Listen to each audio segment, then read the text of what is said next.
Hi all, John at BauhausPerformance. Today we're going to be going over reading a track map and finding the best line. We'll go over marking up the map and some tips on how to do so. And the ultimate goal for today's session is to give you everything you need to get started on track maps. So with that, let's head over to the map and take a look. One note is we are going to use Eagles Canyon here as our example. Eagles Canyon has a lot of undulation, so it's going to be able to highlight to us a particular point about how uphill, downhill, crests and things like that apply to track maps. However, all the things that we're going to go over today is going to apply for your local track or whatever track you're going to. It is also personal preference on how you want to mark them up. We just want to give you some general tips to see if we can make your life easier when you're marking them up and some of the practices that we use. So hopefully this is going to be helpful for that. Okay, let's go ahead and get started. So the first thing that we need to know, obviously, is going to be the direction of travel. So for us, what's nice is we do have each one of these turns labeled. Most of the track maps that you're going to find has that information on it. Another thing that is nice to have is the track width. It doesn't necessarily need to be exact, but it can be really helpful for being able to draw lines and things like that. So with that, the first thing that we like to do is add where the lap starts and ends. So for Eagles Canyon, it's kind of midway through the straight. So I'm going to just put a line right here. Doesn't need to be perfect. Just basically gives us, a point of reference for where to start, a visual representation of where the lap starts and ends. The other thing that we like to do is just put a big old arrow as well, right where the direction of travel is. So this can be really helpful for, if you're just getting a quick, obviously this looks like a, piece of rubber band thrown on the ground. And being able to just see quickly, right, where the direction of travel is, can be really helpful for just picking up the map and taking a quick glance at it. Okay, so with that information added, let's go ahead and dial in on one of these actual turns. So let's start with turns 1 and 2. Why not? So I'm just going to zoom in here. And the first thing that we're going to go over is, breaking the corner out into different phases, right? And marking those. So we know that we have a braking zone, our turn-in point, apex, and then our exit points, right? So let's start with the braking zone. For the braking zone, for this particular corner at Eagles Canyon, there's a couple things that we can use to reference where we want to be braking. So one is going to be the curbs. So for us, when we do that, we just add a little curb, right? Just like Bob Ross, we're just going to try, do our best to draw out those curbs. And then another thing that we have are our boards every 10 yards, right? So we have a 1 yard board, a 10-yard board, 20-yard board, 30-yard board, right? So when I'm writing a track map, I don't really care about scale. It can be helpful to try to get it exact, but the scale's not really important. It's just the information that you're trying to convey. So on this turn in my Miata, what I like to aim for is a 2-meter board, or a 20-meter board, excuse me. Okay. So there's a 2-meter board. It's roughly here, probably further back in actuality, and maybe these curbs are a little closer in. Doesn't really matter. But that's what I'm using to reference for a breaking point. What I'm actually going to be doing is also add -2 here. What that indicates to me is after the 2-meter board or 2-yard board, I'm going to want to break 20. I'm sorry.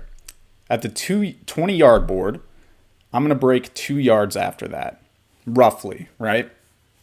And if it was, I wanted to be breaking at the 22-yard point, I would do +2 yards, right? So this indicates to me, once I see the 20-yard board, I'm going to wait 2 yards and break there. It doesn't have to, this isn't something that you need to do. It's just an example of what works for me, if you do have good references for that.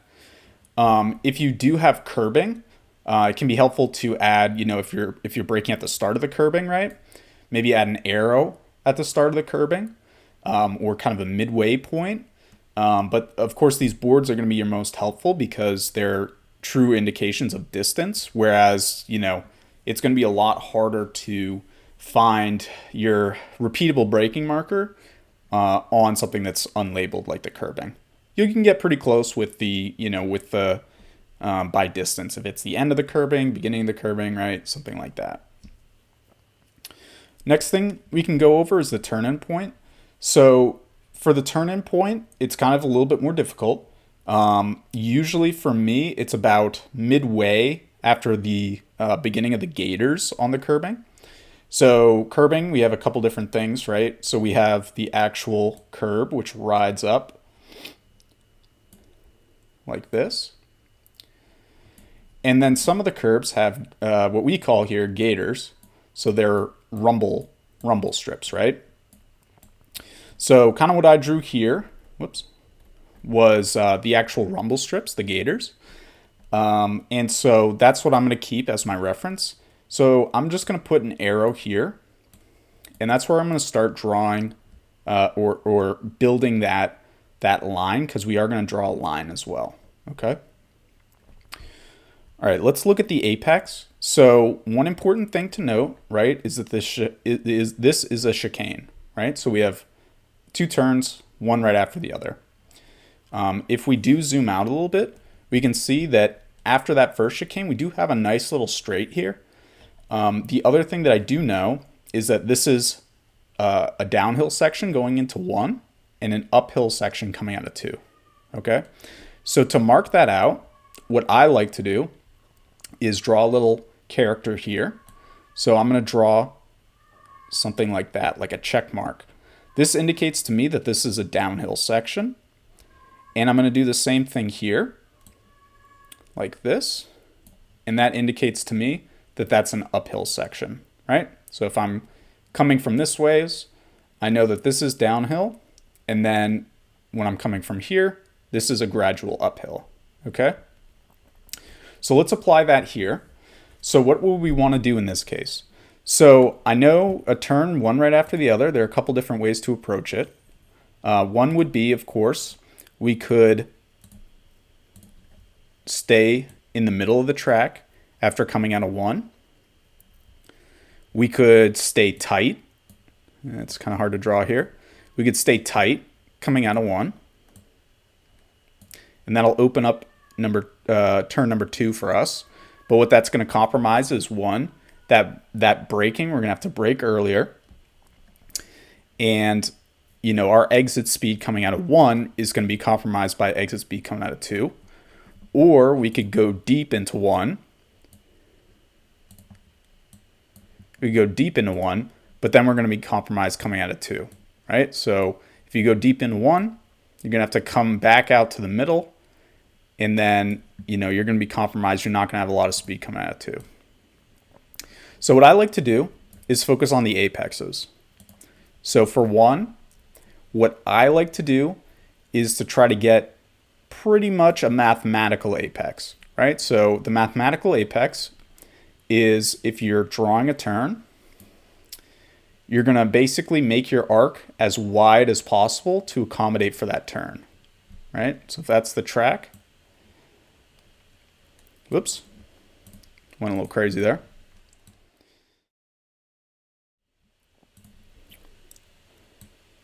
That would be the mathematical apex, right?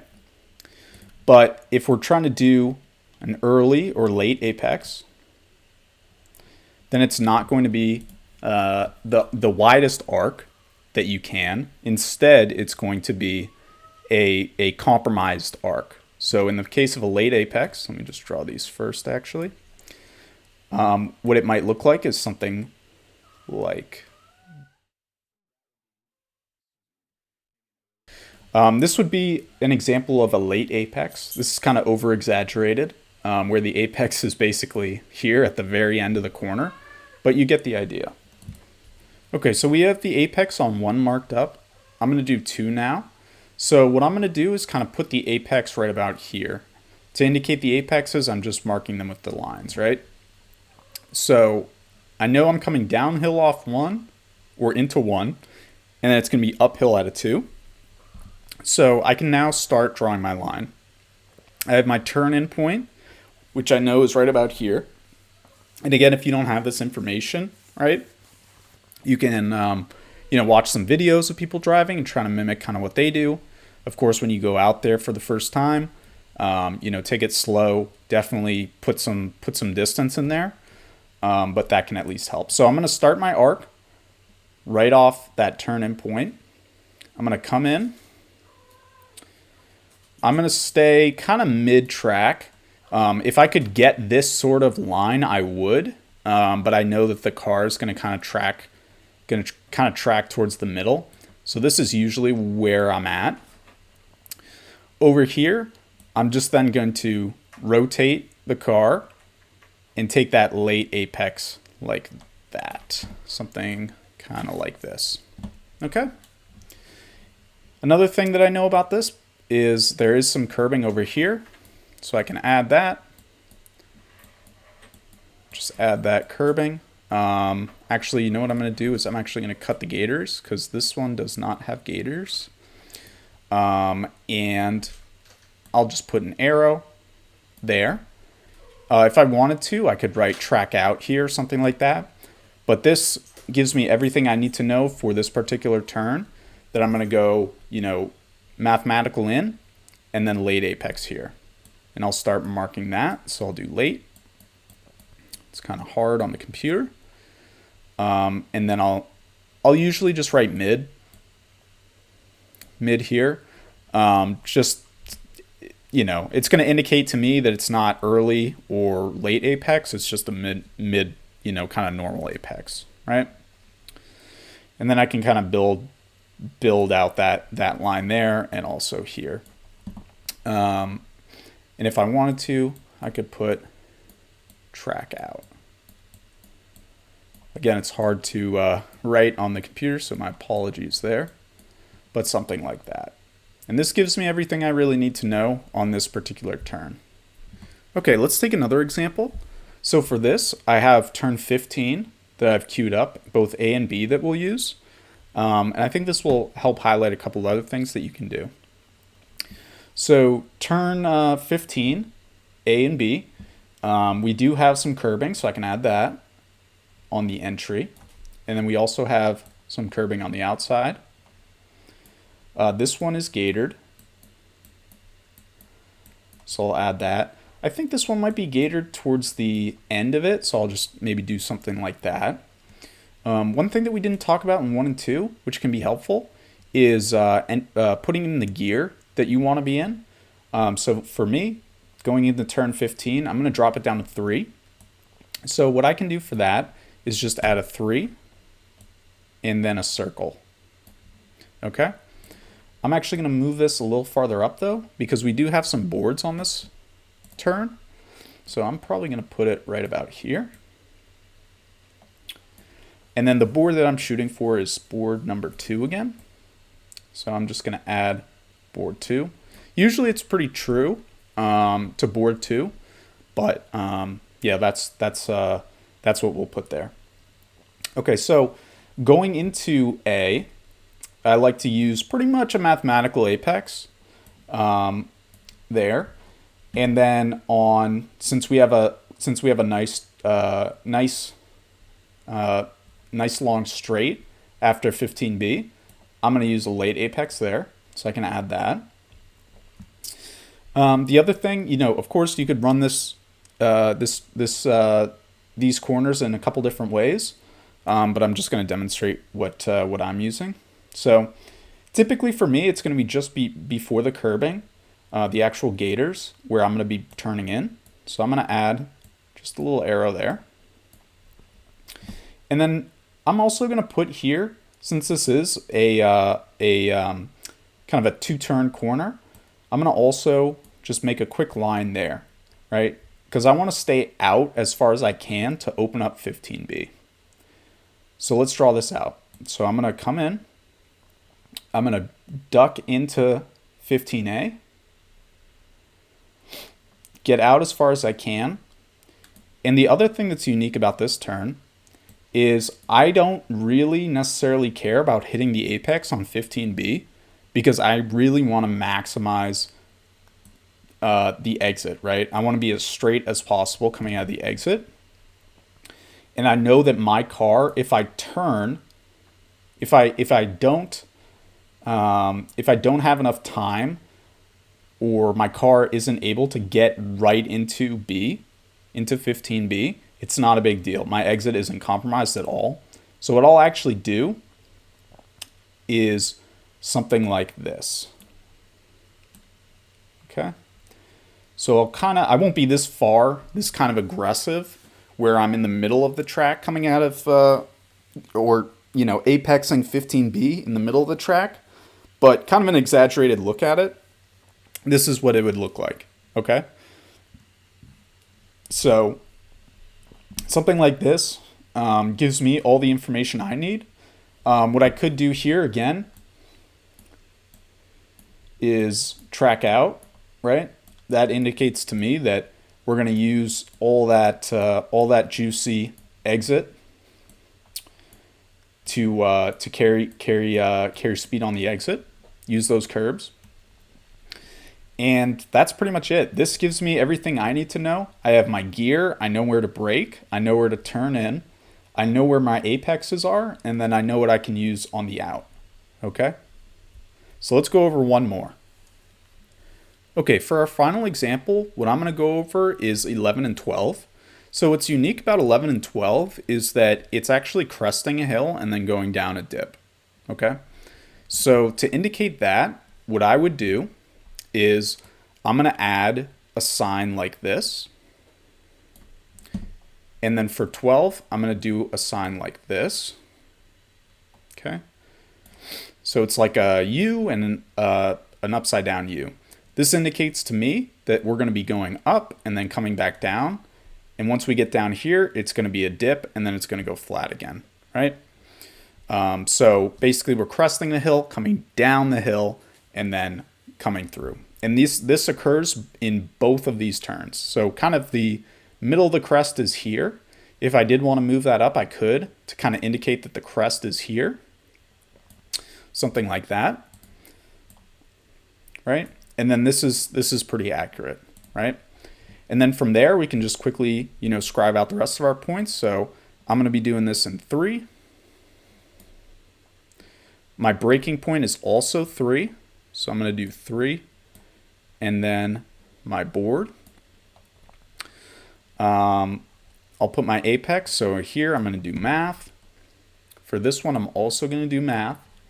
It's not super critical for this turn to do that. But what I'm going to do is kind of come in, stay in the middle, try to come back out as much as I can, and then hit that apex. And I can actually track out pretty well here because I know that there is a little access road. So what I can do is something like this.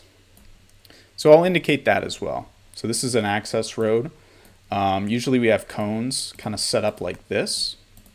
Again, it's not indicated on the track map, or the actual track map. But this is something we definitely want to use. So I'll add a little arrow there. What you could do is add a little bit more in here. So I would say more something like this would be accurate. So I really want to kind of make as much out of these 2 turns as I can, because the more speed I can carry into 11 is going to, I can brake later. But for the most part, this is what it would look like for me if I was writing out this track map. I'll add those 2, kind of marks that I'm looking for. I really want to get, open this up as much as I can, and then open up 12 as much as I can, right? The other thing that I'll add here is stay out. It's going to look kind of crazy. Stay out. For me, I have a problem of in the braking zone kind of leading up to the corner. So if I do have my, my corner here, one thing that I have noticed on 11 is that instead of braking like this and then making a nice arc on it, what I'll end up doing is kind of creeping into the corner like this. This is pretty exaggerated, but something like that, which I actually kind of highlighted here in the actual line, but kind of creeping into the corner, which I do not want to do because that's going to compromise my speed through the apex. So let me do this. I'm going to do that, and then something like this. So that's what I want to do. So for me, this looks good. This indicates all the information I need. But again, it's going to be depending on your track. It's going to depend how you want to mark it up, what information you have versus, after you get off track. So let me finish marking this up and I'll show you guys what it looks like.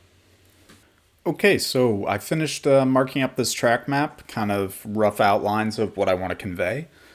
So this is what it looks like. I have every corner marked up. I have my gears in certain places. I have uphill, downhill in certain places. And basically just important information that will help me be more consistent, right? When I come back in, after going out on track, I may mark it up some more. I might throw out this map and do another one with some different information on it. But this is kind of the rough outline of what a track map would look like for me. So I hope you found this helpful. If you have any questions, feel free to drop them in the comments. And if this was helpful, please do like and subscribe. We do appreciate it. And if you have any questions, reach out to us either by email or in the comments, and we'll be happy to answer. All right. Thanks, y'all.